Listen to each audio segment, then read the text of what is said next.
Hello, good morning, good afternoon, good evening, whenever and wherever you're listening. Welcome to Way Outta Here, the Philly sports podcast with fan perspective from way outside the greater Philadelphia area.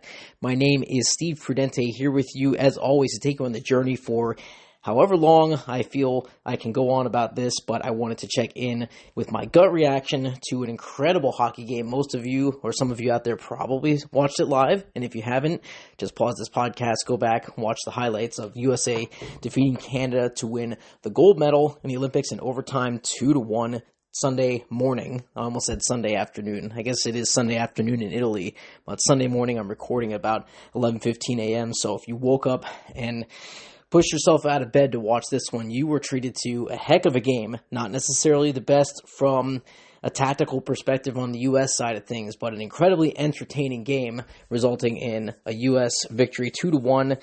Jack Hughes with the overtime winner, and just an incredible thing to have watched and experienced. I know a lot of people out there in the United States have issues with things that are going on in our country, and it's a reminder to put all those things aside and really showcase yourself as a point of national pride when our team can come together. And very clearly the Canadians were the better team on paper. They were the better team in large stretches of the game on the ice.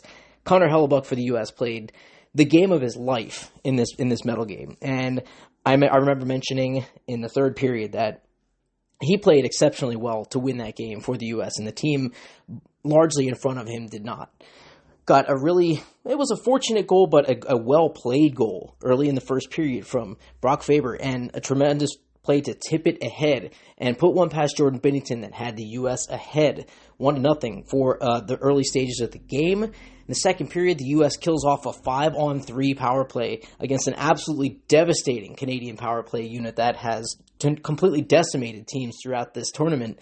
The U.S. remained perfect on the penalty kill, if you can believe that, throughout the tournament, which is another incredible feat, especially against a Canadian team with a two-man advantage in the second period that you really thought was going to bolster this U.S. attack and maybe give them some momentum. But the ice really kind of tilted in Canada's favor after that, resulting in Canada getting a tying goal from Cale Makar, who also played a tremendous game. I mean, a lot of people on Canada played well. A few did not.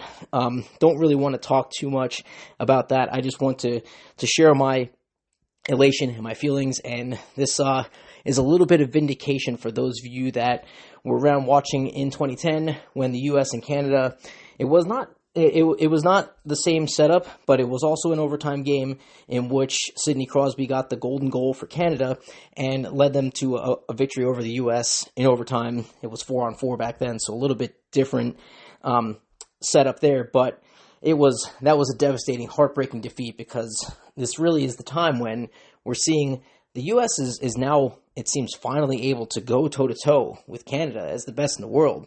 I know there's a little asterisk on the side here that Russia is not in the Olympics, and they probably would have had something to say about this. They have a whole ton of very strong players, including one that plays for your Philadelphia Flyers, and Matvei Michkov, and they probably would have had something to say in these games, and they may have even been strong enough to defeat Canada.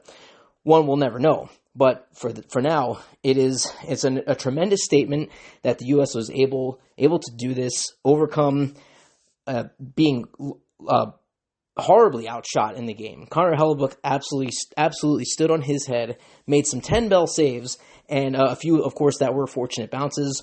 We had a couple of unfortunate bounces our way in the third period. Brock Faber, I believe, bounced one off the post, and I really, for some reason, got the feeling in my gut that was going to be the undoing. And there were so many long stretches of the game where Canada had us hemmed in. The U.S. would chip the puck down the ice just to get a breath and just take the pressure off of the goalie for even 5 to 10 seconds, which almost felt insurmountable. Like it was eventually the dam was going to break and Canada was going to break through, but not to be. I'm just so happy for these guys. 25 new Olympic gold medalists under the U.S. belt.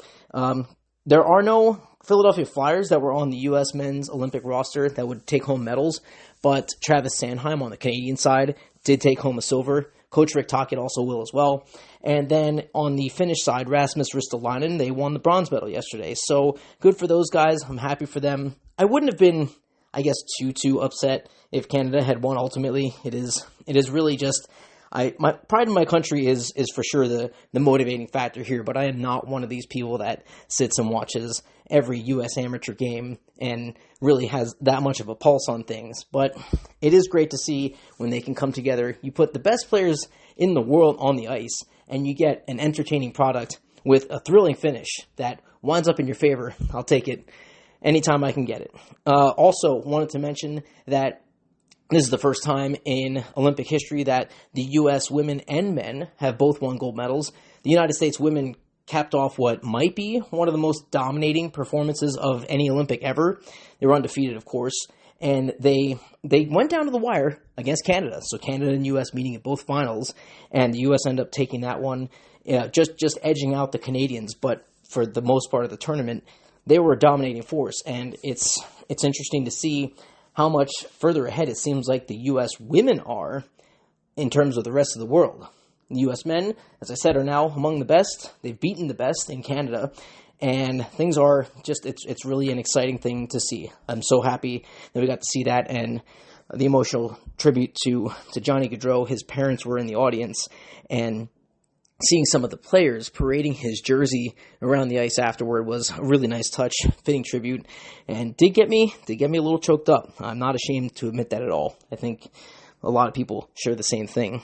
So, yes, these are my 11:30 in the morning thoughts. I'm on 3 cups of coffee and at least 1 beer. I didn't do a beer of the show. I guess I could do, we'll throw a hams in there. I did have a hams this morning watching this game to try to keep the tradition alive of the beer of the show.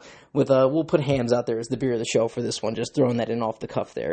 At any rate, I hope that you all enjoyed watching the Olympics this year. I always love the Winter Olympics a little bit more than the summer, but I will watch both of them to varying degrees. And this caps off what has been a really fun tournament, Olympic games, I should say, of really fun Olympic games to watch overall. And I hope you guys enjoyed it. I will try to check in with you guys at some point this week. There's been a lot that's been going on in the Philly sports universe. The MLS began play. Philadelphia Union were in action yesterday. Phillies are opening up spring training. I believe they had their first game on Saturday. And the Sixers finished the trade deadline and are heading towards a stretch run, just finished off the All-Star break. Flyers, of course, will be returning to action pretty soon with the NHL now sending their players back over stateside after the Olympics. An exciting time for sure to be a hockey fan, to be a sports fan, and congratulations to those of us who, congratulations to the U.S. and Canada for a great tournament. I really enjoyed it. I hope you guys did too. Thank you so much for checking in with me. Apologize if this is a little bit scatterbrained, but that's what these gut reaction podcasts are, right? So if you don't already, you can subscribe to me on the social media platform of your choice. On Facebook and Instagram, Way Out of Here Podcast. On Blue Sky, Way Out of Here Pod. On the blog, wayoutofherepodcast.blogspot.com. And if you've got any feedback, you can send me an email to wayoutofherepodcast@gmail.com. A little quick preview, I will try to get to a couple emails I received after the most recent podcast about being more positive than negative. I had some really good feedback from you guys on that, so look forward to that. Thank you so much for listening as always, and no matter what, be safe in whatever it is that you do.